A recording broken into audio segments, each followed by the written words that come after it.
You dare to challenge me in my own throne room? I dare more than that, sorceress. I'd crossed half the galaxy for her, and she still refused to be seen. The Queen of Auravax 9, the so-called Mother of the Endless Brood, had vanished weeks before I arrived. Officially, I was there to negotiate a peace treaty between her species and the Terran Union. Unofficially, I was chasing a rumor, one that had haunted me ever since the encrypted transmission arrived in my private inbox back on Earth. It contained a single sentence. She remembers you. I didn't know who she was at first. But when I decoded the message's metadata, I found it was sent from deep within the Auravax system, the same world where humanity's first contact had ended in disaster 20 years earlier. I was 17 then. My father had been one of the first diplomats sent to meet the Auravax Queen. He never came back. So when the Union asked for volunteers to travel there again, I didn't hesitate. I told them I wanted to help repair relations. What I didn't say was that I wanted answers. The Planet of Shadows, the descent into Auravax 9 felt like slipping into a dream. The atmosphere shimmered with bioluminescent spores, turning the sky a soft violet. The terrain below pulsed with organic life, forests of crystalline vines, rivers of liquid light, and colossal mounds that looked disturbingly like nests. My escort, a drone ship named Omen 4, hummed as we landed. It projected a holographic map of the area. Caution, it droned. Local fauna exhibits high psionic resonance. Maintain neural shielding, noted, I said, though I already felt it, an almost physical presence pressing against my thoughts. Whispers, curiosity, fear.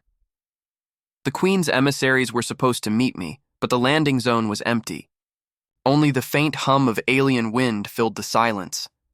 Then, from the mist, a figure emerged, tall, cloaked, and moving with unsettling grace. Her voice bypassed sound altogether and bloomed inside my mind. You should not have come, human. The messenger, she called herself Lyra, one of the Queen's daughters, though she looked almost human. Her skin shimmered faintly blue, her eyes slit-pupilled and full of stars. I came for peace, I said, and answers. Peace is irrelevant, she replied coldly. Answers bring pain. Despite her words, she led me through the alien jungle toward a hive that rose like a mountain. It pulsed with a low rhythmic sound, like a heart the size of a city. The air grew warm and heavy. My thoughts began to blur, Lyra noticed. She handed me a small device, a neural stabilizer. Without it, the hive will consume your mind. We walked in silence until we reached the gates, organic tendrils that unfurled as we approached. Inside, the corridors glowed with soft amber light. Shapes moved in the walls, half-formed and dreaming, and all the while I felt her, the Queen, watching, hiding. Every time I tried to call out, something inside my head resisted, like a hand over my mouth from the inside. The Queen's silence days passed. I wasn't kept prisoner exactly. The hive provided food, shelter, even air purified to human standards. Lyra visited often, speaking in riddles. The Queen does not trust her own memories, she said once. That is why she hides. What does that mean? I demanded. It means she remembers too much, and perhaps not enough. The other broodlings whispered when I passed. Some bowed, others recoiled. They called me the Echo.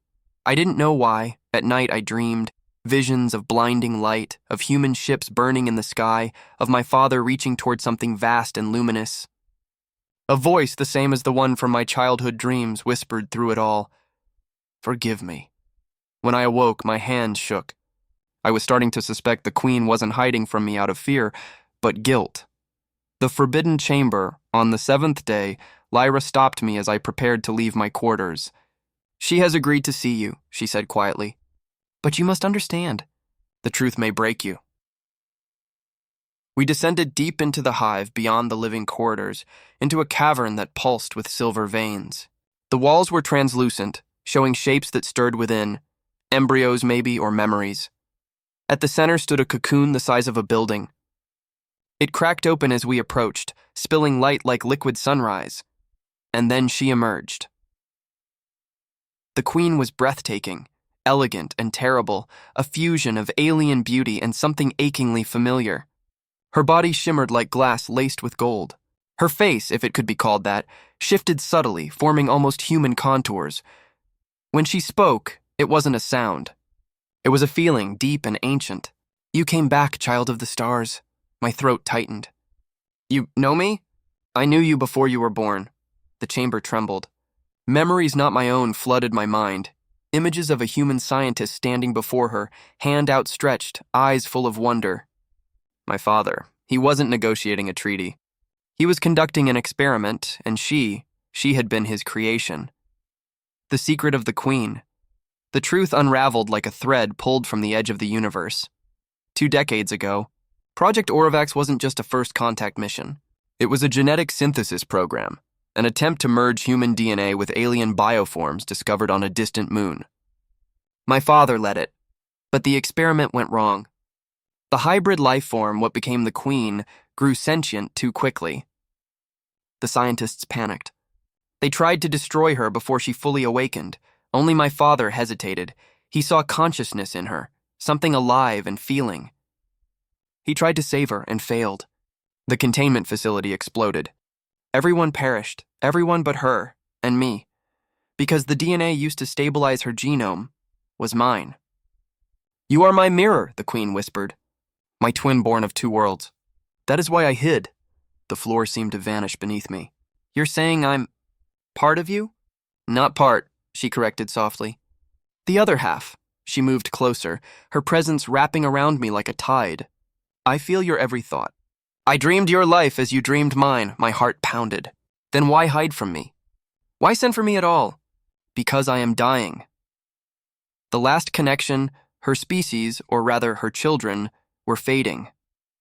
The hive mind depended on her psychic resonance, but the human DNA that once stabilized her mind was decaying.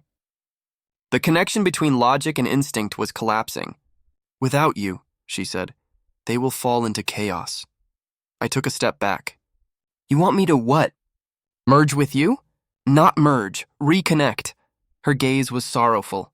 "Share what you are so that they may survive." My mind reeled. It wasn't just about diplomacy anymore. It was about becoming part of something vast, unknowable, and terrifying. But beneath the fear was something else. Recognition. A strange, aching sense of belonging I'd never felt on Earth. Lyra stepped forward. "If she dies, we die," she said. "You are the bridge."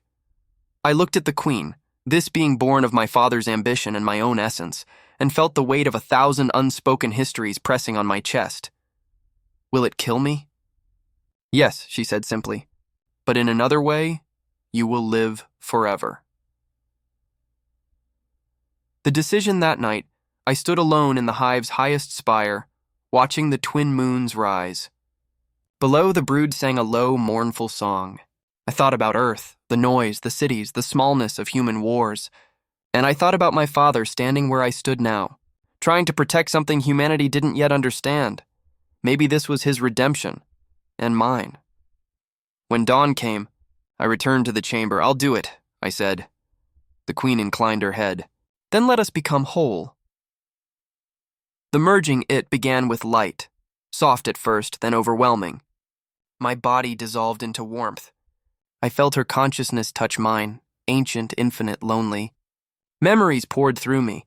The birth of stars, the hum of creation, the ache of existence itself, and beneath it all, her guilt. She hadn't killed my father. He had sacrificed himself to shield her from the explosion. His final act had been to encode a message into her cells. "Find my child. Tell them the truth. Tears, hers or mine, fell like rain made of fire, our minds intertwined." Her pain became my pain. My memories became hers. There was no boundary anymore, only understanding. And in that final moment, as the hive pulsed with blinding light, I heard her whisper, "Thank you, sister." Then everything went silent. The new dawn, I woke beneath a sky I didn't recognize. My body was different, lighter, translucent, humming with energy. Around me, the hive thrummed with new life. The broodlings bowed, their eyes bright. Lyra approached, smiling through tears. "She is gone," she said softly. "But you remain." I looked down at my hands, half human, half light. I could feel the minds of thousands breathing in unison. I wasn't just one person anymore. I was the connection, the bridge between species. The dream my father began, completed at last.